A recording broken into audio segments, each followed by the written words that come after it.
Mabagal na paglago ng ekonomiya hindi raw dahil sa alitan sa politika. Ano kayang rason? Alamin natin yan sa ulat ni Bombo J. Galvez. Naniniwala si Senator Sherwin Gatchalian na ang mabagal na paglago ng ekonomiya ng bansa sa ikatlong quarter ng 2025 ay hindi dahil sa alitan sa politika ni na Pangulong Ferdinand Bongbong Marcos Jr. at Vice President Sara Duterte.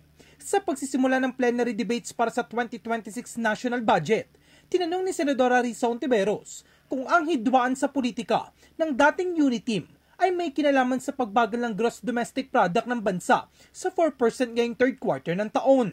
Sinabi ni Gatchalian na kabilang sa mga dahilan ng pagbagal ng ekonomiya ang mga kamakailang bagyo na sinundan pa ng malalaking lindol na tumama sa bansa, pati na rin ang mga isyu sa konstruksyon dulot ng flood control scandal. What specific factors caused the third quarter 2025 GDP to slow down to 4%? Two factors. Number one is the second half of the year we experienced a lot of typhoons, including a massive earthquake in Cebu and in the south. This caused a lot of school cancellations, work cancellation, and in effect, a slowdown in terms of economic activity. This also affected our agricultural output. This also affected our outputs of our MSMEs because they're affected by the typhoons. The second is, and we cannot deny this, a slow construction, Mr. President, because of the recent flood control issue and the recent issues in terms of issues in corruption. There was a slowdown in terms of government spending in construction. And this has massive ripple effects, Mr. President, because the construction industry generates a very big multiplier effect.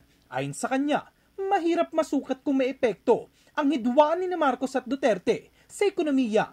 Ngunit kung mayroon man, mas malaking epekto sa mga dayuhang investors o kumpanya kaysa sa mga lokal na negosyo na karaniwang sanay na sa politika. Kung meron man, Mr. President, it's very hard to quantify.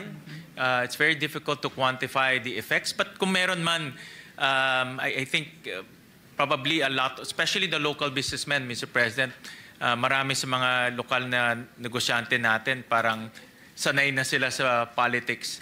I think the effects will be largely from foreign investors or foreign companies who are here, Mr. President. Sana hindi masyadong masana yung mga local business persons natin sa ganitong medyo katinding political infighting. But salamat sa candor ninyo of making of record. That of course, as for any country, hindi po tayo immune na medyo or maapektuhan nga ang mga foreign investors, which makes it important for us to still keep, if not front and center of our minds when we're discussing the budget for next year, at least nasa puso natin na importante na magkaroon ng some kind of productive, kung hindi man na conflict resolution, conflict management. Samantala, iginit ni Hontiveros na maaaring nakaapekto rin sa ekonomiya ang pagkakabuwag ng UNITEAM. Matapos ang 2 taon ng kanilang panunungkulan, lumamig ang relasyon ng dalawang opisyal dahil sa ilang issue, kabilang ang paggamit ng confidential funds, droga at politicking. I suppose, Mr. President, the good chairman is just being polite to ourselves dahil lahat po tayo nagtatrabaho sa gobyerno.